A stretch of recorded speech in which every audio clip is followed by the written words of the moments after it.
Hoje, a gente vai desvendar um mistério. Um mistério que começa com algo tão simples quanto um punhado de feijões, mas que no final explica por que a comida que chega no seu prato é exatamente como ela é. Você com certeza já viu uma imagem assim, né? Um campo de soja ou de milho que vai até onde a vista alcança, parecendo um tapete verde perfeitinho. Mas já parou para pensar por quê? Por que é tudo tão uniforme? Cadê as plantas mais altas, as mais baixas, as diferentes? A resposta, olha, vai muito além da beleza e revela uma das maiores revoluções da ciência agrícola. Pensa comigo.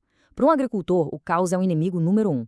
Se cada planta cresce de um jeito, num tempo diferente, como é que você faz uma colheita com máquinas? Fica impossível. Se umas produzem muito e outras quase nada, a produtividade vai lá para baixo. Então, essa uniformidade toda não é capricho. É sinônimo de previsibilidade, de segurança. É o que separa uma colheita de sucesso de um baita prejuízo. Mas, como a gente chegou nesse nível de controle? Para entender isso, a gente precisa fazer uma viagem no tempo. Lá para o comecinho do século XX, um biólogo dinamarquês chamado Wilhelm Johansen ficou assim obcecado por uma pergunta bem simples sobre feijões.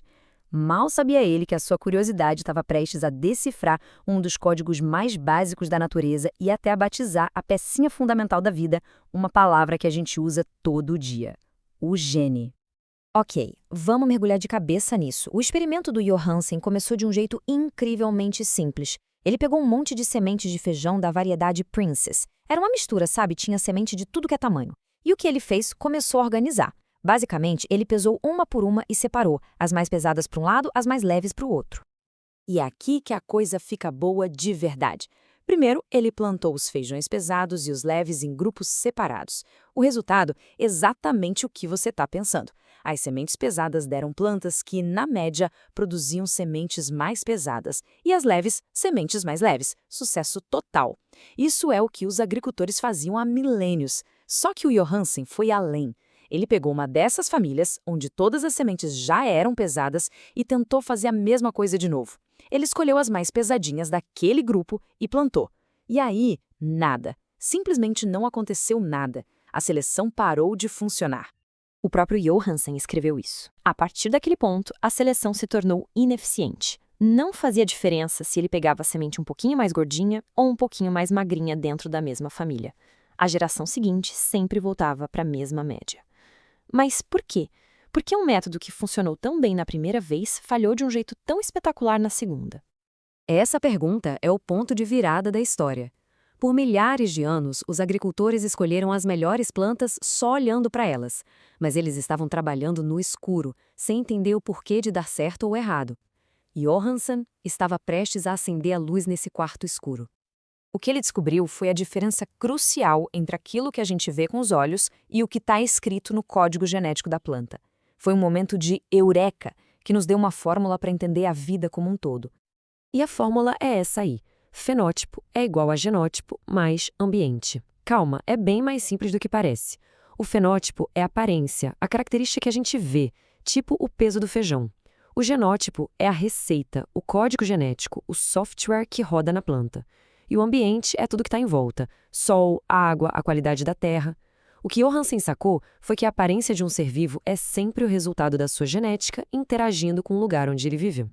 E isso levou ele a 3 conclusões que são simplesmente geniais. Primeira, existem diferenças que são genéticas e outras que são só por causa do ambiente. Segunda, e aqui está o pulo do gato, a seleção só funciona na parte genética, naquilo que passa de pai para filho. E terceira, a seleção não inventa nada novo, ela só escolhe o que já existe ali. E aí, o mistério se resolveu. Dentro da mesma família de feijões, as pequenas diferenças de peso eram só ruído do ambiente. A genética era a mesma, por isso não tinha mais o que selecionar. Com isso, ele definiu um conceito que é a base de tudo: a linha pura. Uma linha pura é basicamente a família que nasce de uma única planta que se autofecunda. O resultado é que todos os descendentes são, na prática, clones genéticos uns dos outros. Aquele lote misturado de feijões do começo era, na verdade, um monte de linhas puras diferentes juntas. A primeira seleção que ele fez só serviu para separar essas famílias. E o mais legal é ver como essa teoria virou prática. Esse conhecimento deu aos cientistas 2 receitas de bolo bem claras, 2 métodos para criar plantas cada vez melhores e mais uniformes. E aqui a gente vê a diferença gritante. De um lado, o método antigo, a seleção massal. Ela se baseia na aparência. Você vai lá, escolhe as plantas mais bonitonas, mas você pode estar sendo enganado pelo ambiente. O resultado é sempre uma mistura. Do outro lado, o método científico, a seleção de linhas puras. Aqui o foco é outro. A base é testar os filhos de cada planta um por um. É como fazer um teste de DNA para ver quem tem o melhor software, o melhor genótipo. E quando você acha a planta campeã, você multiplica só ela. O resultado, uma lavoura inteira de clones perfeitos. Pode até parecer um detalhe técnico, mas essa distinção mudou o mundo. Aquele experimento simples, feito com feijõezinhos há mais de um século, é o pilar de todo o melhoramento de plantas que alimenta o planeta hoje. E olha só o resultado na prática.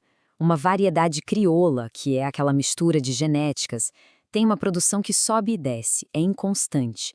Agora, uma cultivar de linha pura, onde cada planta tem o melhor código genético possível, entrega uma produção alta e, o mais importante, uniforme. É aquela previsibilidade que todo agricultor sonha. Então, da próxima vez que você comer um prato de arroz com feijão, ou qualquer coisa com soja, trigo, milho, lembre-se que a qualidade e a uniformidade daqueles grãos são o resultado direto daquela busca incansável de um cientista curioso por trás do mistério dos seus feijões. E aí fica a pergunta, né? Se um cientista, usando basicamente feijões e uma balança, conseguiu decifrar a fórmula da vida há mais de 100 anos, até onde a gente vai chegar com as ferramentas que temos hoje, como inteligência artificial e edição de genes? A busca pela planta perfeita não só continua, como está mais acelerada do que nunca.